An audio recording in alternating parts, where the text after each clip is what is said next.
Sekali lagi terakhir, jangan dipikir kalau Anda fokus memprimerkan akhirat lantas Anda kehilangan dunia. Coba saya ingin ini, kowe, ini saran saya kepada jamaahnya sekarang ini ya.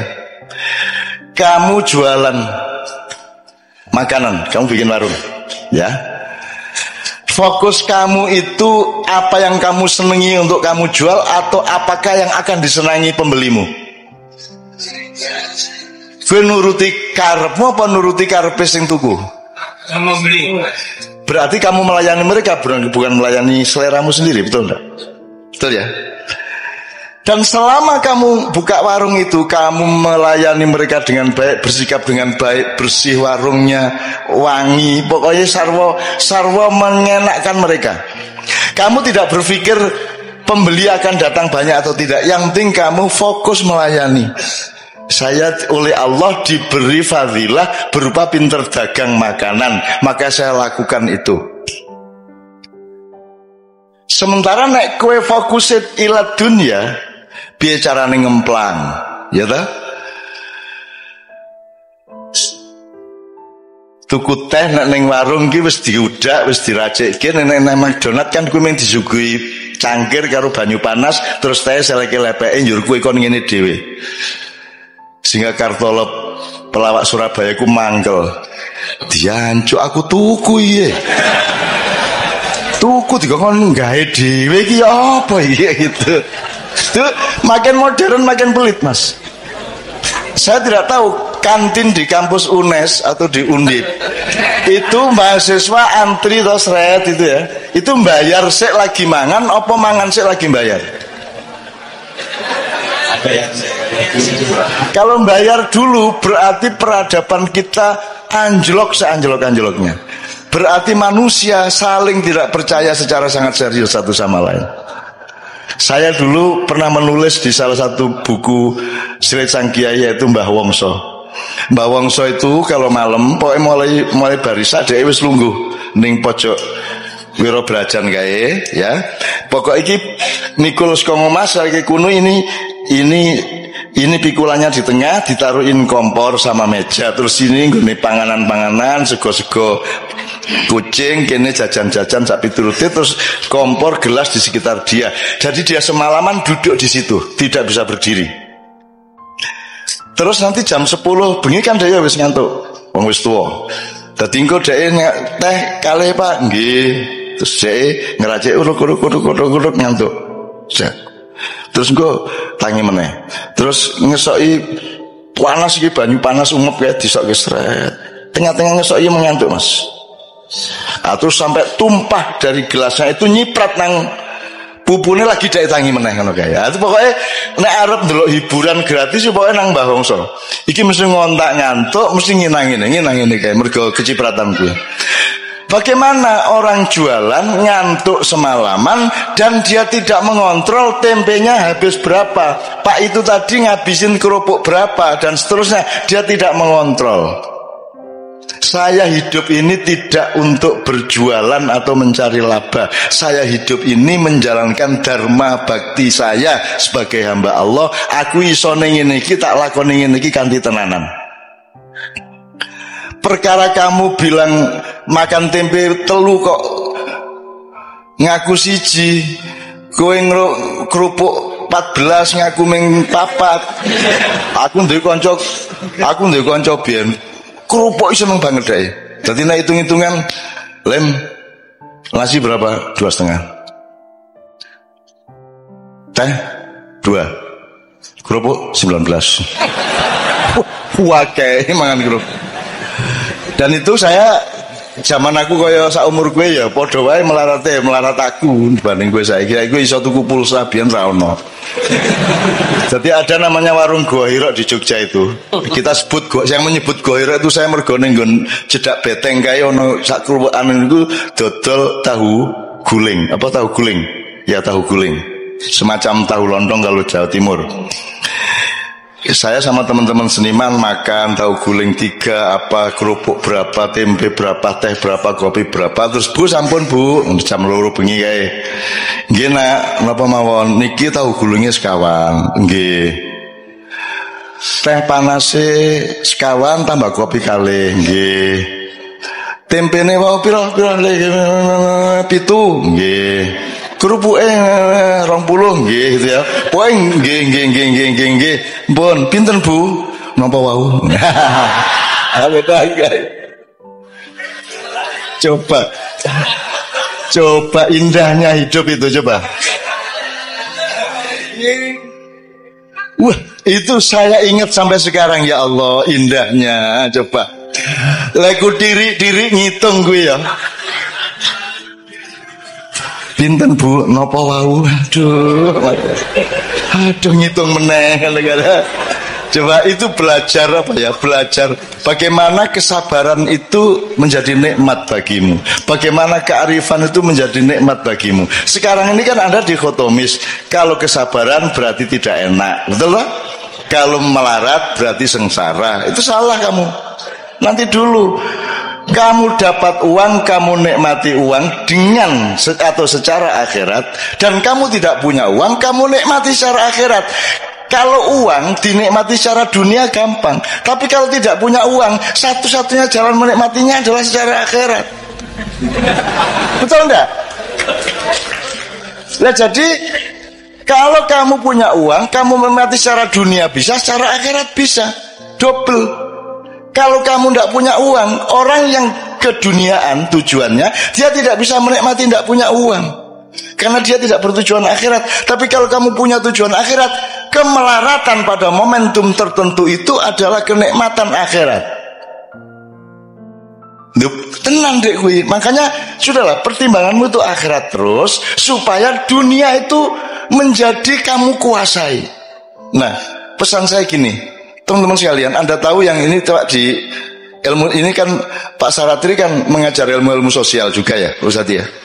Kan ada istilah first world country, second world country, dan third world country. Ada di sejak tahun 70-an dunia dibagi 3. 1 negara dunia 1, kelas 1. Nomor 2 negara dunia kedua, terus negara dunia ketiga. Yang 1 itu Amerika, Eropa. Yang kedua itu dulu itu masih Jepang, Cina dan seterusnya.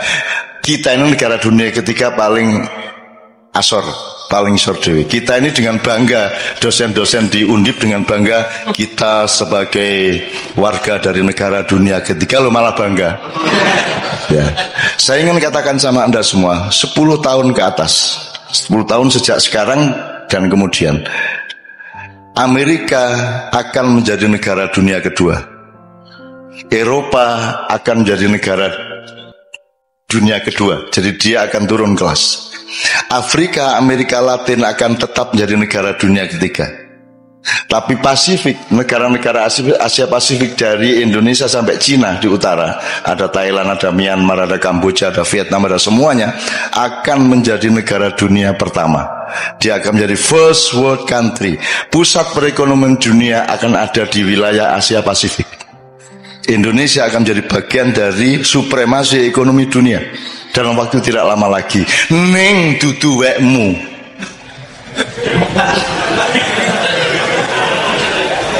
Weke Cina. Ya, dipimpin oleh Cina, karena Cina tega melakukan yang kamu tidak mungkin melakukan. Karena Cina mau melakukan yang Anda tidak mau melakukan. Karena Cina tidak punya selawatan, tahlilan, dan lain sebagainya. Kono pokoknya ndolek duit terus. Sementara gue kayak penggawean, tahlilan, gerbek, pengajian, gitu. Apalagi Pak? Selawatan, ma'iyahan, manakipan, segala oke banget penggawean, sehingga konsentrasi keuangan dan materialismenya turun gitu ya. Nah, teman-teman sekalian, yang saya ingin omongkan di sini dengan sudah ada bekal wabtagi ad-darul akhirah fima atakallah. Itu ya kalimatnya. Ingat-ingat. Carilah akhirat pada atau di dalam apapun yang Allah kasih. Apa wae? Kowe dikai Gusti Allah apa wae? Dolek ono akhirate. Ngono ya, misalnya ya. Oke. Nah, teman-teman sekalian, Anda mau apa sekarang? Tahun 20 2025 ke atas. What are you going to do? Kamu mau apa? Gue harus dadi cleaning service, gue harus dadi satpam, gue harus dadi tukang demo bayaran, gue harus dadi apa? Gue harus dadi pengemis, gue proposal nang dindi, gue pura-pura dadi wong kritis padahal dikongkon satu pihak untuk demo pihak yang lain. Gue harus dadi apa? Gue harus dadi wong ngemis. Gue wong Jawa ya rata-rata ya. Gue milih ndi? Mati kaliren opo mangan tapi barang colongan. Tenan iki. Ngene, kowe tahu ngerti to ceritane ana macan digodha kancil. Muangkel banget to kancil kuwi. Muangkel macane. Akhire diuber mlebu alas kae semak-semak ilang. Akhire ana kebo. Boh. Ngerti ra ning ndi kancil mang? Ngerti jare kebo ngono. Ning ndi nanti kok? Ya tak dudu ning ambung sik bokongku. Akhirnya macan nyium pantatnya. Terus kerbau menunjukkan ini kan mau nenggon semak-semak kono kau. Macannya lari. Ada bener lari lagi, hilang lagi. Ketemu babi. Bibi, kau yang ngelok kancil ra? Ono ki mau melayu rono. Neng di persisnya nanti ambung sik silitku. Akhirnya si macan ngambung silit babi. Didudui sama babi. Pokoknya ning kono kae ana wit-witan ketoke ndelik ning wite. Parane karo macan ilang meneh. Akhirnya ketemu siri-siri. Pengen siri-siri. Ambung sik silitku nek pengen ngerti. Ora ngerti siri-siri ta? Ora ngerti siri-siri. Kurang tahu krungu. Ayo nek kepengin ngerti dilaten sik silitku. Inilah yang terjadi di Indonesia sekarang. Bukan hanya terpaksa, bahkan orang melamar untuk ngambung silit. Ya ra? Saiki iki ning Indonesia sarjana wong pinter-pinter wong ampuh-ampuh royokan mbuh universitas iki universitas iku royokan untuk ngelamar ndilat silit ben urip ya ra ben iso mangan ben duwe mobil apik ben duwe jabatan ben iso melu ngerampok ya ra wis sesuk kowe ketemu kanca-kancane siri-siri nang ndi apa gue pengen ngerti gue terus langsung kok bukanya ini kan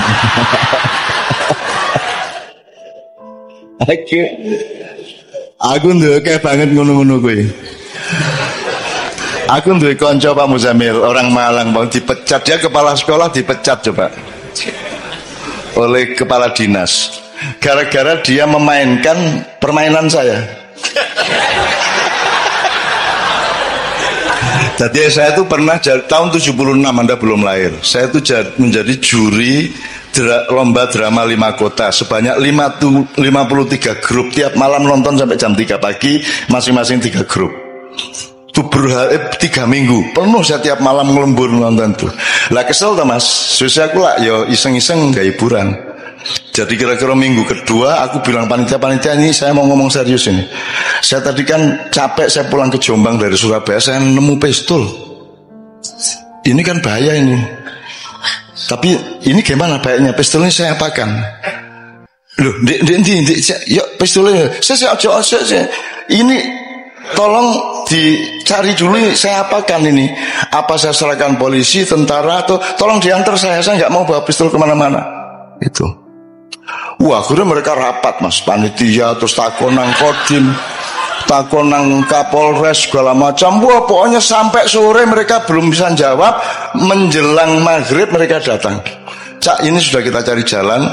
Pokoknya nanti petugas-petugas itu akan rombongan ke sini untuk ngambil pistolnya. Dit ya, tenan ya. Kowe gelem tak kandhani pistole. Ini ojo rame-rame ya. Ojo sapa ngerti ya. Terus tasku tak jupuk ning jero tas ngene iki. Ya ngadep rono sik. Terus tak jupuk ngene iki. Aku ngambal pistol cilik nang ngene. Nganggo pulpen iki lho. Iki pistol bajingan asu. Seneng aku urip ora duwe ngono-ngono gak ngopo kowe iki ya. Kono do ngapusi wong kono. Oke, jadi fatwa saya terakhir, kalau ini boleh disebut fatwa ya, anjuran untuk anak-anakku ya.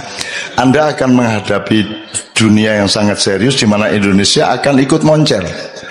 Pertanian akan maju tapi bukan milik petani. Petaninya tidak ada yang petani tapi buruh tani. Pemiliknya adalah konglomerat. Semua gedung yang tinggi hanya 1-5% yang bukan milik asing. Semua mesin materialisme, mesin kapitalisme semua milik mereka. Sekarang teman-teman sekalian, Anda mau apa? Mau bunuh mereka? Mau berontak? Kalau sekarang saya mengajak Anda memberontak, harap tahu dua hal. Satu, kalau kita sekarang melakukan perombakan besar-besaran ke Indonesia seperti 1998, ya, sekarang yang terjadi adalah perang horizontal. Rakyat akan bentur sendiri antara kelompok A dan kelompok B di kalangan umat Islam sendiri, betul enggak? Nah, jadi tidak mungkin saya lakukan itu. Nomor dua, andaikan saya melakukan perombakan atas Indonesia, aku orang ngejak kue wis angel-angel makiyahan tetap melarat ke ngene, mosok tajak revolusi.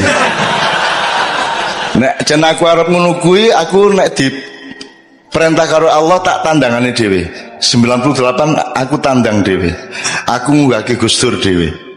Dengan memastikan kemenangan Gus Dur karena dipilih oleh P3 dan Golkar, dan saya yang menempuh langsung ke Akbar Tanjung maupun ke Hamzah Has pada waktu itu, dan seterusnya.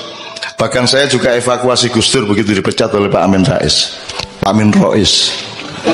Gus Dur nyebutnya Rois, dan seterusnya lah. Artinya saya tidak melihat bahwa saya perlu membawa Anda untuk perjuangan dunia. Ngapa Indonesia tidak diurus nganggo wong akeh kaya ngono? Ngapa cukup aku nang Jakarta, tak suntik gulune, tak untir set wis tadi. Kalau Allah mengizinkan, syukur Allah memerintahkan. Tapi kalau tidak, saya tidak akan lakukan apapun. Yang saya lakukan adalah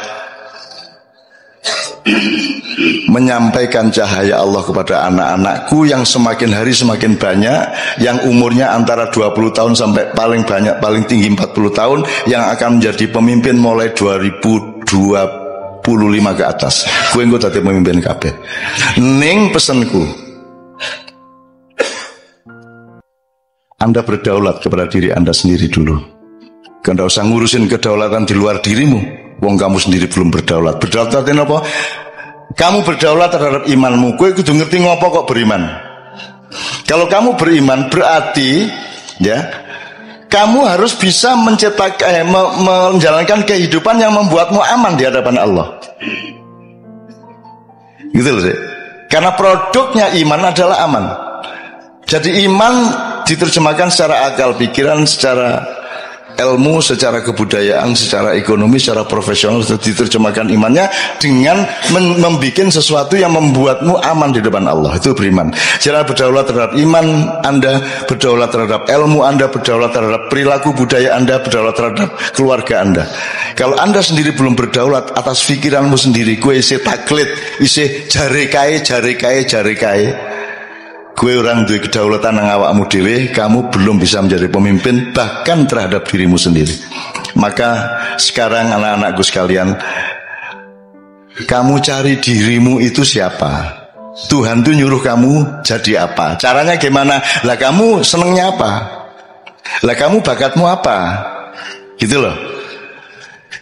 Kalau Anda mengandalkan sekolah dan kurikulum, mereka tuh tidak peduli sama bakatmu. Kurikulum itu podo, kabeh diperlakukan sebagai kambing, padahal ono kijang, ono sapi, ono ayo kambing ki wedhus. Padahal ada kambing, ada wedhus, ono kowe ya.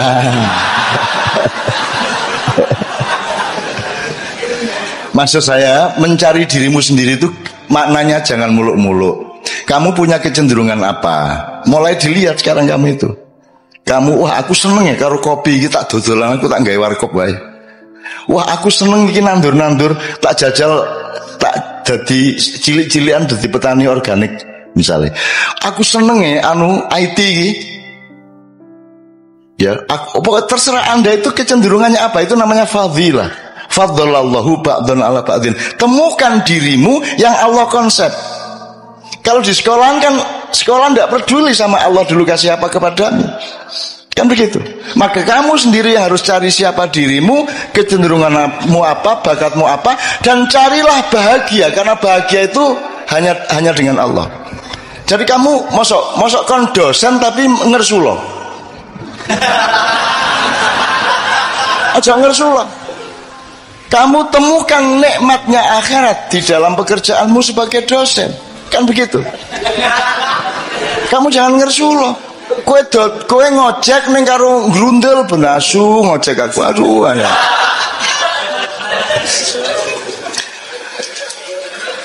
Teman-teman sekalian, kemarin saya diceritai oleh Sabrang. Di Jepang itu ada orang yang 40 tahun lebih itu dia kerjaannya melipat-lipat kertas origami itu loh. Gawe manuk, gawe perahu, gawe apa lho. Dadi petang ngono terus deh. Kan iki ngopo to iki? Bendino nglipat kertas apa to gunane apa gitu ya. Anda tidak tahu itu thariqat, itu ketekunan. Lakukan saja apa yang Allah fima atakallah. Yang Allah kasih kepadamu itu lakukan dengan istiqomah, sungguh-sungguh, tekun total sampai kamu jadi ahli yang kamu lakukan itu. Nek kue dodolan soto, kue ahli soto. Nanti ketika Indonesia menjadi negara dunia ke-1, kamu adalah pakar. Kamu direktur atas hidupmu sendiri. Kamu dibutuhkan oleh konglomerat. Bahkan kamu akan jadi konglomerat. Dan tidak apa-apa menjadi konglomerat asal kamu temukan nikmatnya akhirat di dalam konglomerasi yang kamu jalani. Gitu loh, Dek. Temukan sekarang bakatmu apa. Saya ini tidak masuk rak buku di Gramedia. Bukuku ekonomi ra cocok, sosial ra cocok, budaya ra cocok, agama ra cocok. Ora ono, akhire kudu gawe lemari dhewe ya ora. Aku parpol ra cocok, ormas ra cocok, kiai ra cocok, kabeh ra cocok, akhirnya aku gawe kursi dhewe. Dan saya bersyukur karena saya sejak kecil menciptakan kursi saya sendiri. Nyun sewu ya, saya menyembunyikan nasab saya. Karena saya tidak mau dipuji orang hanya karena saya punya nasab. Sementara kebanyakan tokoh-tokoh Indonesia menikmati nasabnya. Lahir procot, iki putune mbah iki, ngono ta? Gampang dadi ketua iki, gampang dadi kok mergo pancen putune mbah iki kan ngono. Aku ora duwe kursi iku. Dan seandainya ada, aku sembunyikan di belakang punggungku. Aku ingin menjadi fungsi, bukan menjadi siapa diriku. Gitu loh, Dek. Nah, teman-teman sekalian, temukan dirimu. Temukan bakatmu dan kerjakan. Masa 5-10 tahun kamu tidak jadi pakar? Jadi misalnya Pak Ilyas, sampai dia ngerti betul dunia dosen dengan segala dimensinya. Psikologi ini mahasiswa, latar belakang ekonominya mahasiswa, budayanya mahasiswa, kampus kipiye, semua dia tahu persis.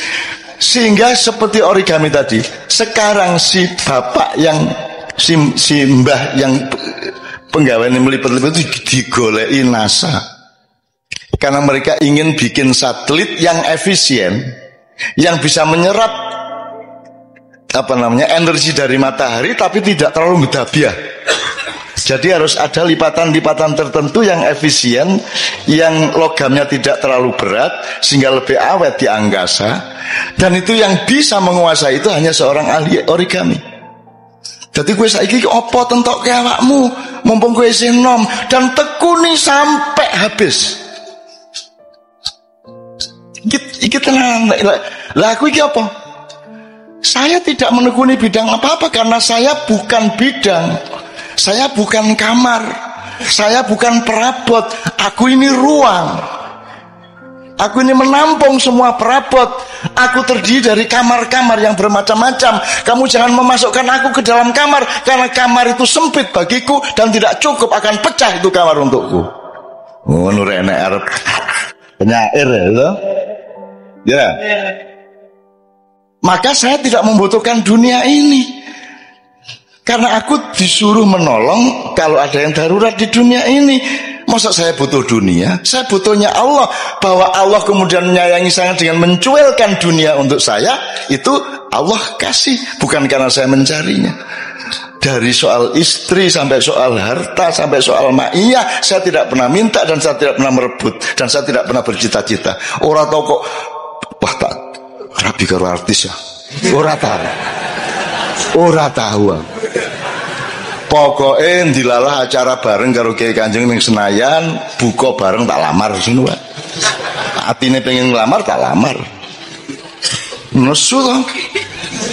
Yo ora tau ketemu lagi pisang ngelamar nesu. Nah, menurut gayanya nasib dari Allah, nek cah wedok nesu ning ati tingkat gune berarti arep dadi kuwi. Jadi nek ana cah wedok benci nang kowe, berarti nanti kalau dia mencintaimu, dia akan luar biasa cintanya. Semakin dia benci kepadamu, semakin tinggi energi cintanya untukmu. Oh no. Kecuali yang tidak. Ini yang terakhir jelas ya Mas ya. Mulai besok pagi tekuni kerjaanmu. Tekuni sampai kamu jadi ahli, kamu jadi pakar, kamu menguasai betul bidangmu. 10 tahun lagi kamu, kata orang Madura gini, kata orang Madura, loh saya tidak mau ngelamar-ngelamar pekerjaan, saya tidak mau jadi karyawan, kata orang Madura. Meskipun saya cuma bikin beting itu beting, saya cuma punya pabrik beting, tapi saya direkturnya. Saya tidak mau jadi pegawai beting, saya direkturnya. Nah orang Madura itu konglomerat Mas, yang namanya Haji Lutfi ya, Lutfi ya, nggak bisa baca Mas, tapi gue ora karuan, oke, wis ora iso maca Mas, itu karena dia tekun bener. Saya ketemu di suatu seminar seks, dia datang. Seminar seks biasanya kan bagaimana meningkatkan daya seks, menurunkan. Aduh ini terbalik ini temanya ini. Terbalik gimana Pak Haji? Saya kesini ini untuk supaya saya itu jangan terlalu tinggi saya ini seknya. Kasihan istri saya itu. Masa saya harus cari yang umur 18 tahun terus? Kan kalau sudah umur 30 tidak kuat dia sama saya. Jadi gimana cara menurunkan seks saya ini kan? Itu deh, coba Madura gue. Seneng aku orang Madura gitu. Ya teman sekalian ya. Jadi ahli ya, jadi ahli. Aku kira tahu tanggung-tanggung loh. Ngelakoni apa wae tenanan. Tenanan itu tidak hanya sekarang. Tenanan itu diuji oleh waktu selamanya. Kita tidak tahu masa depan sama sekali. Kita tidak tahu akan meninggal umur berapa. Kita tidak tahu Israel akan datang ketika kita berusia berapa. Pokoknya kita lakukan terus. Nek corone wong main remi di Jawa Timur, pokok iki kartu iki nek tak tokno badi arek iki. Gepeng kaya ilir gak tak tokno kartu iki.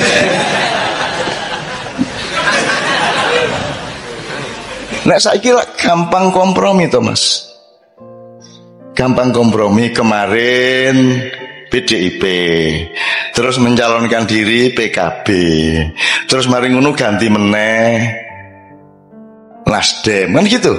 Pokoknya apa yang dia badi, karena dia tidak punya dirinya sendiri, dia tidak punya keistimewaan, dia tidak punya fadilah yang dikasih Allah kepada dia. Nah, temukan fadilah dari Allah kepada masing-masing, maka kamu sudah dijamin oleh Allah bahwa akan aku lebihkan kebunmu asal engkau mencari aku dalam hidupmu. Ini ya, tepuk tangan untuk Allah Subhanahu wa taala. Sudah pernah ada kiai mengatakan tepuk tangan untuk Allah? Belum pernah ya. Kira-kira menurut fikih bagaimana? Allah tidak akan terpengaruh oleh tepuk tangan.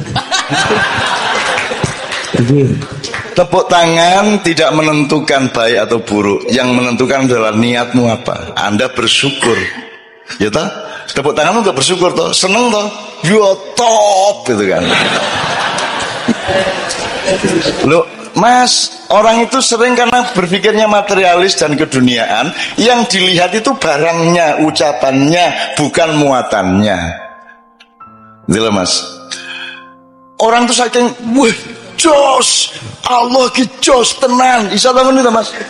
Wah, top tenan Allah, kan gitu. Boleh enggak itu? Kalau menurut tadi itu protokoler enggak boleh. Allahu Akbar, Allahu Akbar. Ngerti orang lega tau nek kowe wong Semarang. Allah iki jos ndak.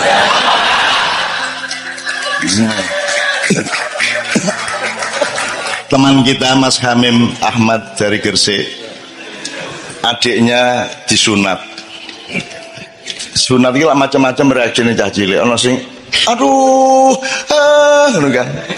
Iki adikne Hamim. Hamime ya kurang ajar kaya ngono kae. Disunatne, "Ah! Gusti Allah matane." Ana iki. Ana iki. Ya Gusti Allah di mata-matane lho.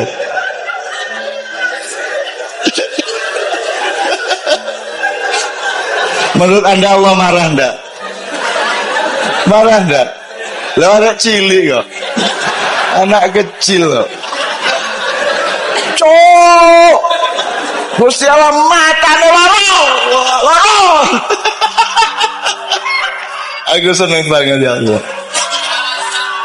Allah, Masya Allah, indahnya kehidupan. Anda baru bisa menemukan indahnya dunia kalau engkau bertujuan akhirat. Betul enggak? Kalau tujuanmu dunia menjadi remeh, tidak bisa kamu nemui. Kalau engkau menemukan betapa indahnya ciptaan Allah ini, dunia menjadi indah dan tidak tergantung jumlahnya. Kamu punya uang 50.000 indah, punya uang 1 juta indah, punya uang 10.000 indah. Kalau kamu melihat Allah